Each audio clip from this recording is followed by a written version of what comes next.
سلام دوستان عزیزم، از تکستیلن در خدمتتون هستم با یه آموزش دیگه. توی این آموزش میخوام کیک پرتقالی رو با هم یاد بگیریم که فوق‌العاده خوشمزه است و بافت کیک هم خیلی نرم و سبکه.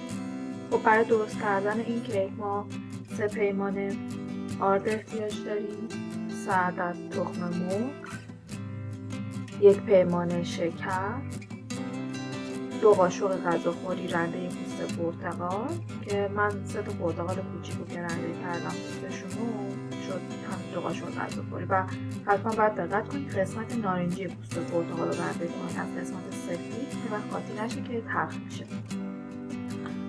1 قاشق غذاخوری بکینگ پودر و 1 قاشق مرباخوری وانیل، 2/3 پیمانه روغن، 1 کنیم پیمانه آب پرتقال. خب بریم که با هم شروع کنیم به کیک درست کردن.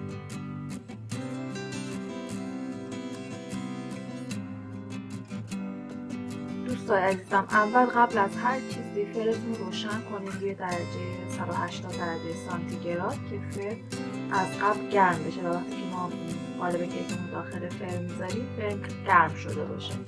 خب حالا اگه درجه فرتون مثلا فکر میکنین گرمتره میتونید مثلا رو درجه 170 درجه 160 درجه از قبل روشن کنید، بسته به این داره که خودتون چه دمایی فکر میکنین مناسبه. من روی 180 درجه روشن میکنم معمولا. خب اول تخم مرغمون رو میزنیم و هم میزنیم. 3 عدد تخم مرغ داشتیم،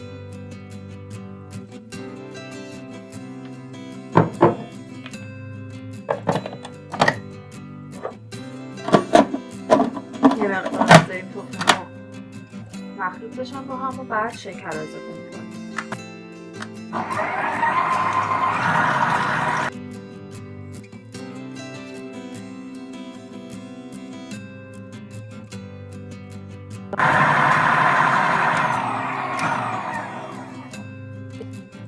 خب الان تخم مرغ ما مخلوط شد و میبینید که رنگش به رنگ کرم در اومده و یه مقداری پف کرده. خب حالا شکر رو اضافه میکنیم.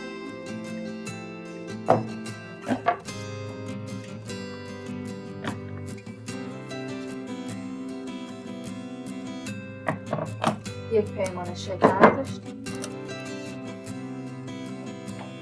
وانیل هم میتونید توی مرحله اضافه کنید و دوباره میذاریم که مخلوط.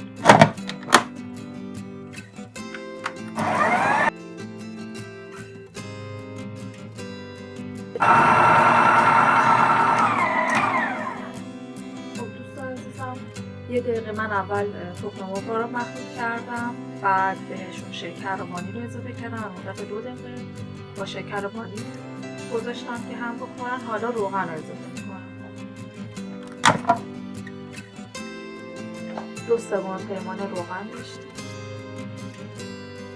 یه مخلوط تخم مرغ و شکر، یه مقداری که هم مخلوطمون داخل یه ظرف دیگه میریزم و شروع میکنم که هم آب رو اضافه کردم و آب پرتقال.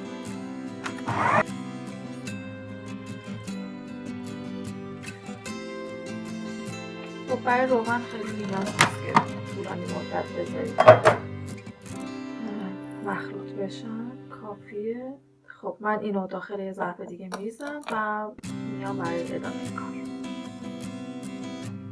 تو این مرحله بعد آرد و کم کم به موادمون اضافه کنیم و بعد آب پرتقال و رنده پوست پرتقال و بکینگ. خب من 1 بار آردم قبلا علک کردم، الان دوباره باز علک میکنم که 2 بار بشه و وقتی که آرد و علک میکنیم باعث میشه که کیکتون بهتر و بیشتر بکنه و پوکتر بشه. به جای 1 پیمانه آب پرتقال میتونید از 1 پیمانه آب پرتقال و نصف پیمانه شیرم اضافه کنید، هر مدلی که راحت تر بود.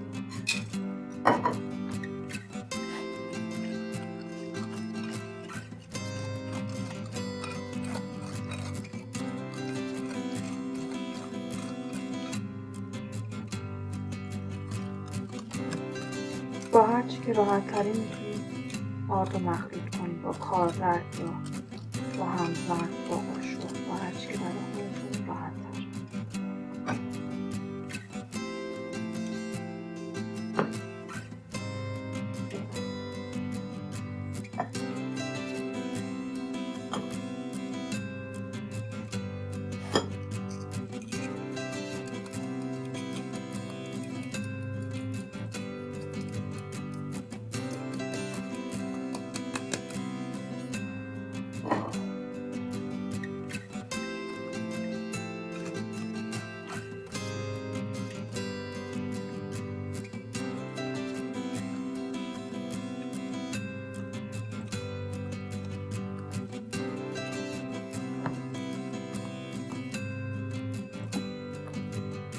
خب وقتی که یه مقدار احساس کردیم که مایتون سفت شده، میتونید یه مقدار آب پرتقال اضافه کنید که شل بشه.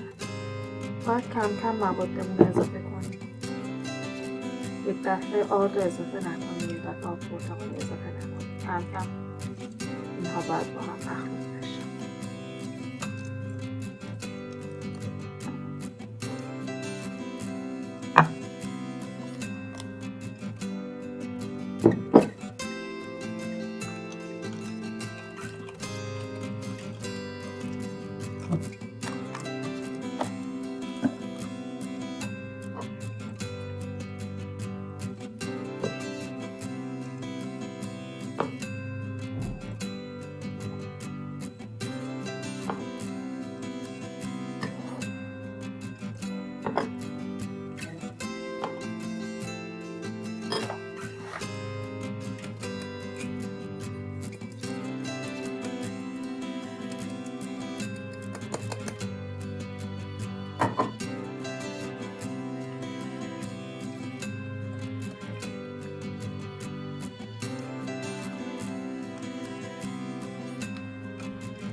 دوباره مقدار آب پرتقال اضافه کنید.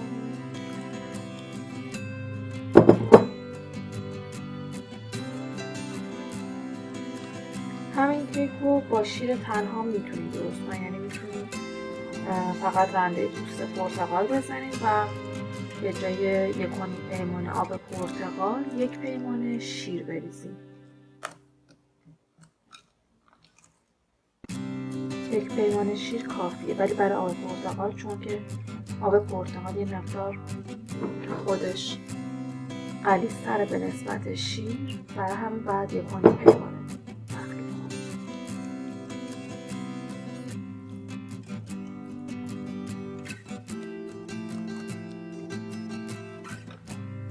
خب حالا باز دوباره آرد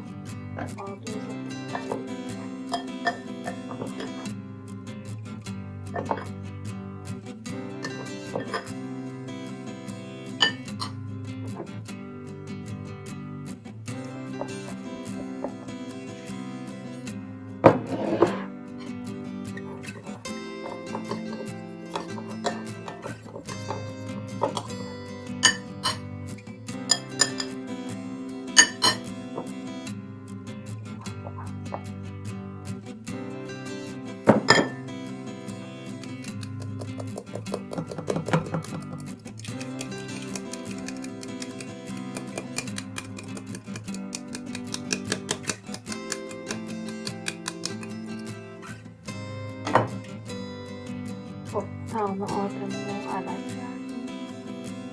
3 پیمانه آرد در 4 مرحله.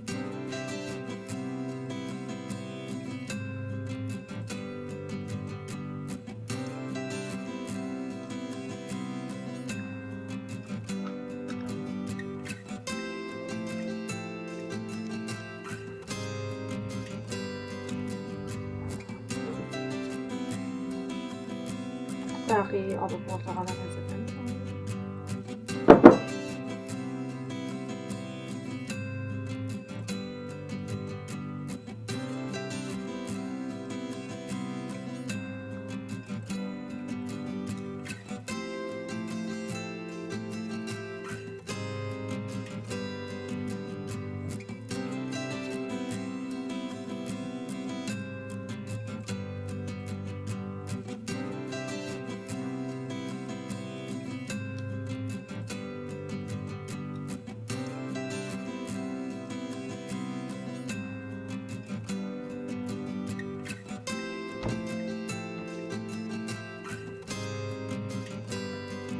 خب دوست عزیزم توی این مرحله بکینگ پودرمون اضافه می‌کنیم. میتونیم بکینگ پودر رو با آرد علک کنیم و با هم اضافه کنیم یا مثل من از آخر اضافه کنیم. بعدم رنده پوست پرتقال.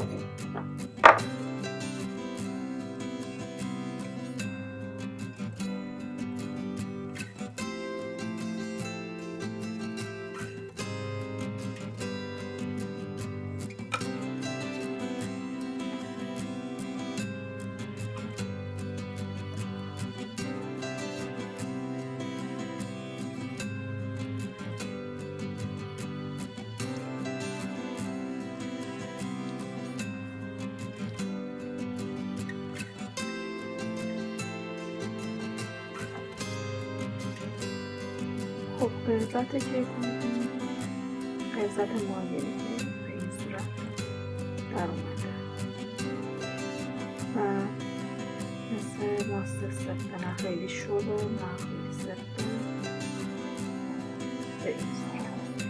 اگر مایع شما از این غلیظ‌تر بود میتونید یکم شیر یا پرتقال اضافه کنید، اگر هم نازک‌تر بود میتونید آرد اضافه کنید. یه مقدار حتی از اینم نازک‌تر باشه مشکلی نیست.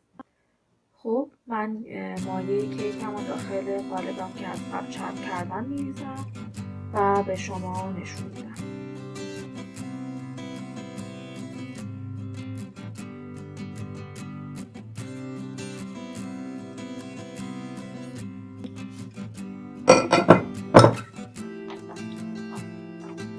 خب بعد از اینکه مایع کیک رو داخل قالب ریختیم باید چند بار قالب رو محکم بزنید به زمین تا اگه حباب چیزی داخلش هست خارج بشه.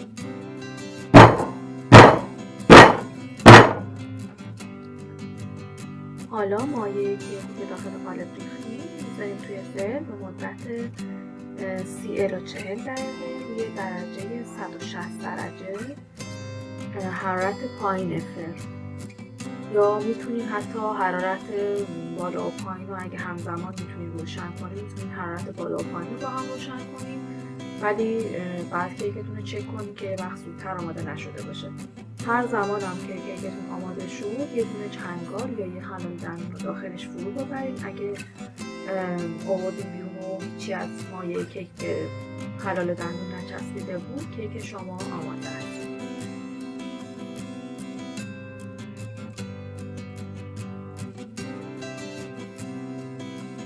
دوستان عزیزم کیک ما آماده شد. همینطور که میبینید خیلی خوب پخت کرده بود، خیلی بافت سبک و خوبی داره. من 35 دقیقه گذاشتم داخل فر بود با درجه 160 درجه و بعد فر رو خاموش کردم و 5 دقیقه اضافه گذاشتم کیک داخل فر بمونه و بعد 5 دقیقه قالب رو خارج کردم و گذاشتم سرد بشه و بعد از قالب در بردم و قاچ کردم. امیدوارم که لذت برده باشید. لطفاً کانال ما رو سابسکرایب کنید و به دوستان خودتونم پیشنهاد بدید.